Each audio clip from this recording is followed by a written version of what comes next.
જો તમને એક દિવસ માટે ગુજરાતના હોમ મિનિસ્ટર બનાવ્યા હોય, શું તમે બદલાવ કરવા ઈચ્છો છો?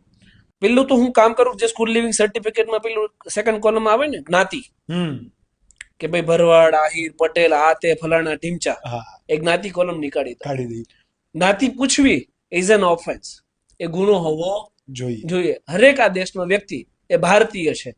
જ્ઞાતિ એ માત્ર ને માત્ર વોટ તમારી પાસેથી ખંખેરવા માટેનો એક જરિયો છે, કાસ્ટિઝમ ફેલાવવા માટેનો એક જરિયો છે, લોકોને બાંટવાનો એક જરિયો છે. જ્ઞાતિવાદ ક્યારેય હોવો જોઈએ નહીં. એક કોલમ જ નીકળી જાય તો એ મેટર અત્યારે ડિસ્પોઝ થઈ જાય, પૂરી થઈ જાય. ડેફિનેટલી. સેકન્ડ કામ જે હું કરું, આરોગ્ય, શિક્ષણ, જસ્ટિસ સિસ્ટમ, પોલીસ અને વકીલો, આ બધાનું નેશનલાઇઝેશન થઈ જવું જોઈએ. હરેક વ્યક્તિ છે એ સિસ્ટમની અંદર પોતાનો યોગ્ય અવાજ ઉપાડી શકે, એની માટે આ બધી ફિલ્ડો સરકારી જ હોવી જોઈએ. અત્યારે સરકારી એટલા માટે નથી થતી કે સ્કૂલોની અંદરથી 20% કમિશનો મળે છે.